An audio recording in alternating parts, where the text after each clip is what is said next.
சிராப்பள்ளி மலைமேவும் தட்சிணாமூர்த்தி அருள் நல்கப் பெற்று பராபரமும் எந்நாடும் பைங்கிழியும் பல பாவும் பாடிப் பாடி தராதல மானிடர்க்கு எல்லாம் தன்னமிர்தாய் தந்தருளும் தாயுமான நிராமயனார் அருள் பெரிய கவிதையினால் பொருள் அதனை நினைந்து வாழ்வான்.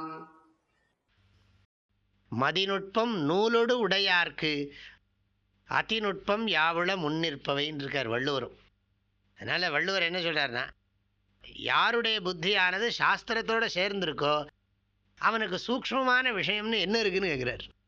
மதிநுட்பம் நூலோடு உடையார்க்கு, நூல்னா வேதங்கள் சாஸ்திரத்தோட, உடையார்க்கு அதிநுட்ப யாவுள மதிநுட்பம் நூலோட உடையார்க்கு அதிநுட்பம் யாவுள முன்னிற்பவை. இன்னொரு குறள் சொல்கிறது, எவன் சாஸ்திரத்தை சார்ந்திராம இருக்கானோ அவன் தனக்கு தானே கெடுதல் பண்ணிக்கிறான்னு இன்னொரு ஸ்லோகம் சொல்கிறது, திருக்குறள்.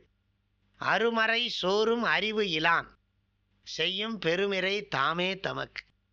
தனக்கு தானே பெரிய துக்கத்தை வரவழைச்சுக்கிறான்னு சொல்கிறது. நல்ல சாஸ்திரத்தை சார்ந்து தான் இருக்க வேண்டும். நல்ல சுய புத்தியினால் உண்மையை தெரிஞ்சுக்க முடியாதுன்னு அர்த்தம். சுய புத்தியினால், வெறும் சுய புத்தியினால் மாத்திரம் உண்மையை தெரிந்து கொள்ள முடியாது. அதுதான் இன்னொரு திருஷ்டாந்தமும் சொல்கிறோம். சாஸ்திரம் என்பது விளக்கு ஒளி போன்றது, அறிவு என்பது கண் ஒளி போன்றது. எங்கு இரண்டும் இணைகிறதோ அங்கு மனிதன் நல்லவற்றை கடைப்பிடித்து தவறுகளிலிருந்து தப்பித்து கொள்ளுகிறான்.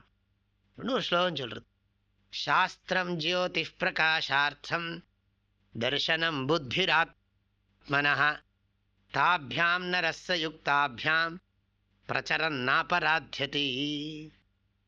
நல்ல ஸ்லோகம் அது. சாஸ்திரம் ஜோதி. இப்போ இந்த வெளிச்சம் இருக்குது, வெளிச்சத்தில் தான் நம்ம படிக்கிறோம். இருட்டாக இருந்ததுன்னா, முழுக்க முழுக்க இருட்டாக இருந்ததுன்னா, உங்கள் இன்டர்வியூவில் கூட அதான் சொன்னேன், முழுக்க முழுக்க இருட்டாக இருந்ததுன்னு சொன்னால் பொருளை பார்க்க முடியாது. கண்ணு நல்லா இருந்து வெளிச்சமே இல்லை இருந்து வெளிச்சம் இருந்து கண் இல்லைன்னு சொன்னால் பொருளை பார்க்க முடியாது. ஆக கண்ணும் இருக்கணும், வெளிச்சம் இருக்கணும், அப்போ தான் ஒரு பொருளை பார்க்க முடியும். மாதிரி இது திருஷ்டாந்தம் என்ன சொல்கிறதுன்னா, சாஸ்திரங்கிறது வெளிச்சம் மாதிரி, சுய புத்திங்கிறது கண்ணு மாதிரி, ரெண்டும் சேர்ந்தாதான் வஸ்து புரியும். அதனால் ஓம் புத்தியை சாஸ்திரத்தோடு சேர்த்துக்கோ. அதனால் சாஸ்திரம் முக்கியம், நம்ம சுய புத்தி முக்கியம். எஸ்ய நாஸ்தி ஸ்வயம் பிரஜா சாஸ்திரம் தஸ்ய கரோதிக்கும். எவனுக்கு சுய புத்தி இல்லை, நம்ம பாட்டு சொல்லிகிட்டே இருப்போம், நம்ம பாட்டு மண்டே ஆசை. யோசிக்க வேண்டாமா, இதில் தப்பு இருக்கா சரியா இருக்கான்னு பார்க்க வேண்டாமா? அதனால் சாஸ்திரத்தோடு சேர்ந்த புத்தி தான் அனுகிரகத்தோடு இருக்கக்கூடியது. இதில் சாஸ்திர அனுகிரகத்தோடு இருக்கணும், இல்லாட்டி பிரயோஜனம் கிடையாது. ஆனால் சாஸ்திரத்தோடு சேர்ந்த இப்போ நம்ம இந்த பாட்டையே நம்ம மாற்றி போட்டுக்கலாம். இவர் என்ன சொல்கிறார், என்னோட புத்தியை வச்சுன்னு மாத்திரம் நான் பார்த்தேன், கேவல தர்க்கத்தோடு பார்த்தேன், ஒன்றுமே புரியல, எனக்கு என்ன பற்றின ஞானமும் எனக்கு வரல அப்படிங்கிறார். ஆனால் சாஸ்திரத்தோடு சேர்ந்தா என்ன ஆகும்னா, உலகத்தினுடைய ரகசியமும் நல்லா விளங்கும், ஆத்மாவும் நல்லா புரியும். தன்னை புரிஞ்சினாலே மற்றதெல்லாம் புரிஞ்சதாக தான் அர்த்தம். ஏக விஞ்ஞானேன சர்வ விஞ்ஞானம். தன்னை அறிஞ்சாலே மற்றதையும் அறிஞ்சிக்க முடியும். இந்த பாடலுடைய கருத்துக்களை அடுத்த பகுதியில் பார்க்கலாம். ஹரி ஓம்.